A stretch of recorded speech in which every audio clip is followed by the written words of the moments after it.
अस्सलाम वालेकुम दोस्तों, क्या हाल है? ठीक ठाक। एक नए व्लॉग में आप लोगों को खुशामदीद कहता हूँ।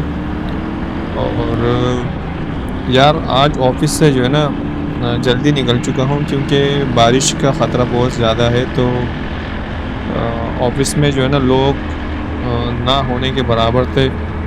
और इसी वजह से जो है ना जो फैक्ट्री मैनेजमेंट है उन्होंने डिसाइड किया है कि आज जल्दी ऑफ दे दे। तो इस वजह से तकरीबन 3:30-4 बज चुके हैं और मैं वापस घर के लिए निकल चुका हूँ। और ये भाई बारिश के बाद की जो सूरत हाल बनी थी कराची में, क्योंकि सिंध गवर्नमेंट ने भी छुट्टी दी थी क्योंकि बहुत हेवी बारिश होने के चांसेस थे। और यकीनन बारिश रात में भी हो चुकी थी और फिर दिन में भी अच्छी खासी बारिश हुई और अभी भी मौसम बिल्कुल बारिश का बना हुआ है और तूफ़ानी बारिश की जो है ना पेशन गोई हुई। सो अभी तक रोडों की सूरत हाल इस तरह है क्योंकि एक दिन गैप भी आया बारिश में, लेकिन फिर भी वक्फे वक्फे से यहाँ पे कराची में बारिश हो रही है। जिसकी वजह से ये आप लोग सूरत हाल देख सकते हो सड़कों की। और ट्रैफिक तो ना होने के बराबर है। और क्योंकि बारिश में भी कोई भी रिस्क नहीं लेना चाहता है निकलता, और शहर की तरफ तो कोई भी नहीं निकलना चाहता। लेकिन साइड एरिया में थोड़े बहुत लोग आ जाते हैं, लेकिन वो भी ना होने के बराबर होते हैं क्योंकि ज़ाहिर है फिर जो है ना वापसी में बड़ी परेशानी होती है। बारिश जब हेवी रेन ख़ास तौर पर होती है तो फिर जिस तरह कल रात को मैं फंसा था बारिश में, वो आप लोगों को मैं शेयर कर चुका हूँ अपनी स्टोरी। और मैंने पिछले व्लॉग में आप लोग उसे देख सकते हो, और जो मैंने बताया था स्टोरी किया किस तरह मुझे परेशानी का सामना रहा।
सो मौसम काफ़ी अच्छा है और बिल्कुल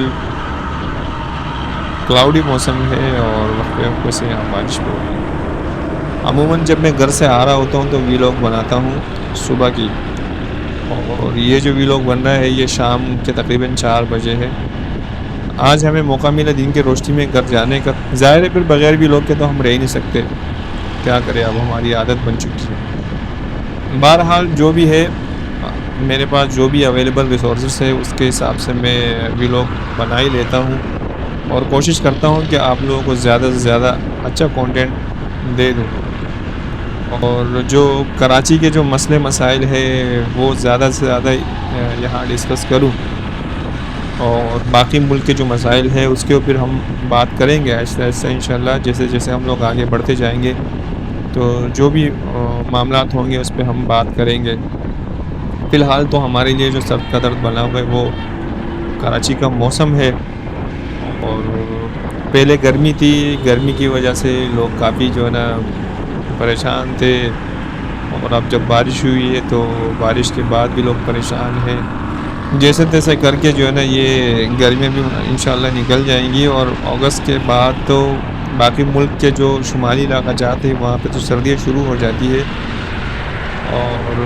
और बाकी जो बिल्कुल टॉप के ऊपर अगर आप जाते हैं तो वहाँ पे आपको सर्दी मिलेगी, लेकिन जो थोड़े से नीचे एरिया है वहाँ पे जो है ना अगस्त के बाद जो है ना आपको मौसम चेंज होना शुरू हो जाएगा। और सितंबर जो है ना सर्दियों का ही महीना कहलाता है, क्योंकि हमारे मुल्क में जो है ना अमूमन यही होता है कि 6 महीने सर्दी और 6 महीने जो गर्मी होती है। तो बाकी थोड़ा-सा मैं जो है ना मशवरा दूँगा, जो हमारे जो टूरिस्ट हज़रात है, ख़ास तौर पर फैमिली के साथ जो जाने वाले लोग हैं, कि वो इन दिनों में ख़ास तौर पर जो है ना अवॉइड करें नॉर्दर्न एरियाज़ जाने का, ख़ास तौर पर गिलगित बल्तिस्तान वग़ैरह, Azad Kashmir. Give it to you when you want it, that's a lie. I'ma give it to you when you want it nonstop. I'ma give it to you when you want it, that's a lie. I make you want it nonstop. I'ma give it to you when you want it, that's a lie. I make you want it nonstop. I'ma give it to you when you want it, that's a lie. I make you want it nonstop. I'ma give it to you when you want it, that's a lie. I make you want it nonstop. I'ma give it to you when you want it, that's a lie. डिंग वगैरह बहुत ज़्यादा होती है, और हालिया आप लोगों ने देखा भी होगा कि बहुत सारे हादसा हो चुके हैं। बहुत सारे लोगों की कीमती जानें गई है, बच्चों की गई है, जो औरतों की जानें गई है।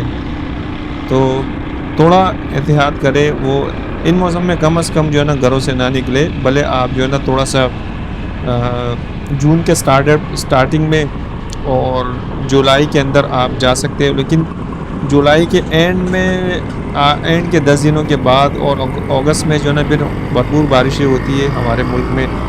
ख़ास तौर पर ये शहरी इलाका है, यहाँ पे इतनी बारिश होती ही नहीं है, लेकिन जब ये अगस्त का महीना आता है तो और फिर पिछले महीने भी कुछ बारिशें हुई थी, 1-2 महीने पहले कराची में, वो भी शदीद थी। लेकिन जो अगस्त का महीना है, यहाँ पे अमूमन बारिश हो जाती है।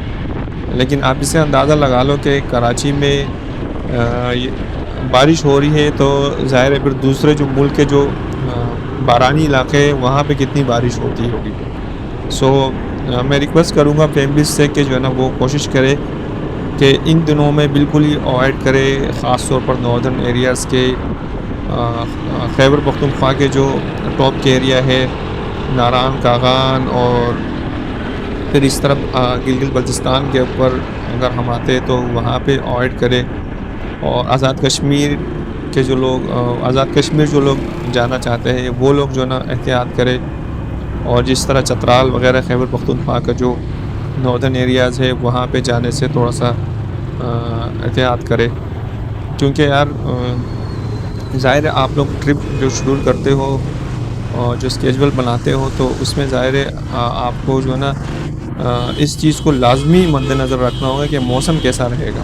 ज़ाहिर आजकल तो जदीद दौर है, इंटरनेट पे आप देख सकते हो कि अगले 10 दिन का मौसम कैसा रहेगा और अगले हफ्ते का कैसा मौसम रहेगा,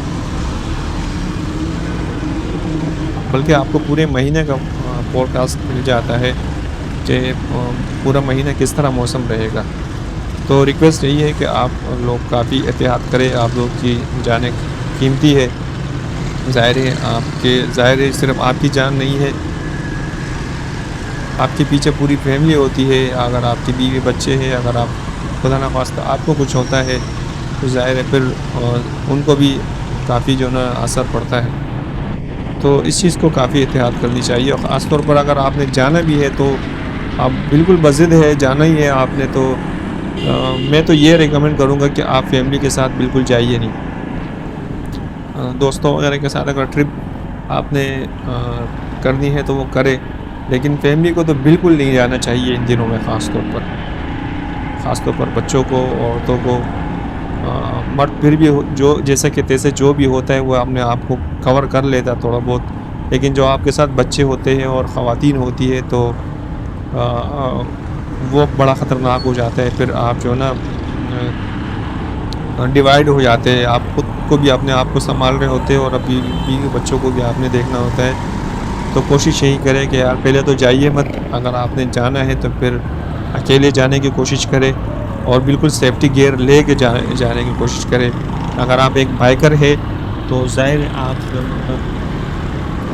जो बाइक के जो सेफ्टी गियर है उसको मद्देनज़र रख के आप जो है ना सफ़र करें, क्योंकि अमूमन मैंने ऐसा देखा है लोगों को, ख़ासतौर बाइकरों को, कि वो तो अपना तो ख्याल रखते हैं सेफ्टी का, मतलब वो गार्ड वगैरह ले लेंगे और जो है ना पूरे जो है ना सिक्योरिटी के जो गियर है वो ले लेंगे, लेकिन अपनी बाइक का ख्याल नहीं रखते हो। ये मैंने काफ़ी लोगों में नोट किया है। अरे भाई, आपके साथ जो आपकी बाइक है वो भी सफ़र करती है, मतलब वो आपके सफ़र का साथी है, और खुदा ना खास्ता अगर आपके बाइक की सेफ्टी के हवाले से अगर कोई ऐसा मसला होता है तो फिर आपको भी इसको सफ़र करना पड़ेगा। ख़ास तौर पर खेमा वगैरह लाज़मी रखना चाहिए अपने पास, और टेंट लाज़मी है, क्योंकि बाज़ औक़ात ऐसा होता है कि यार अगर आप अकेले हो, सोलो सफ़र कर रहे हो, तो उसमें ये होता है कि यार अगर आपके खुदा ना खास्ता बाइक में कुछ हो जाता है तो आपके पास जो है ना रहने के लिए, रात गुज़ारने के लिए टेंट होगा। जो पंक्चर टूल है वो होने चाहिए, बाइक की जो एक्स्ट्रा वायर वगैरह होती है, आप ब्रेक वायर हो या आपका क्लच वायर हो या आपका, ख़ासतौर पर अक्सर में ऐसा होता है कि छोटी-छोटी जो चीज़ होती है ना, बाज़ औक़ात वो किसी के ज़हन में होती नहीं है, लेकिन जब वो इंसान के साथ हादसा पेश आता है तो वो छोटी से छोटी चीज़ इतनी इम्पोर्टेंट बन जाती है कि वो आपको इस हादसे से निकाल पाती। मिसाल के तौर पर हमारे बाइक के अंदर चेन लगी हुई है, और बाज़ औक़ात चेन जब टूट जाती है तो जो चेन लॉक है वो कितने का यार 10-15 रुपए का मिलता है वो चेन लॉक, ठीक है? लेकिन वो वक़्त के हिसाब से इतना इम्पोर्टेंट हो जाता है, इतना इम्पोर्टेंट हो जाता है कि आपके लिए ज़िंदगी और मौत का भी मसला बन सकता है किसी वक़्त। अच्छा, रात के ऊपर तो हम लोग आते हैं, रात को तो बिल्कुल ही सफ़र नहीं करना चाहिए, ख़ास तौर पर नॉर्दर्न एरियाज़ के अंदर। अगर आप अकेले हो तो फिर आपने हर तरफ देखना होगा, अपने बाइक की सेफ्टी देखनी होगी, अपनी सेफ्टी भी देखनी होगी, और अपने जो रात गुज़ारने की सेफ्टी है वो भी होगी, अपने हिफाज़त भी करनी होगी। उम्मीद है कि आपको ये मोटो व्लॉग पसंद आया होगा। मिलते हैं अगले वीडियो के साथ। मुझे अगले वीडियो तक इजाज़त दीजिए। अस्सलाम वालेकुम।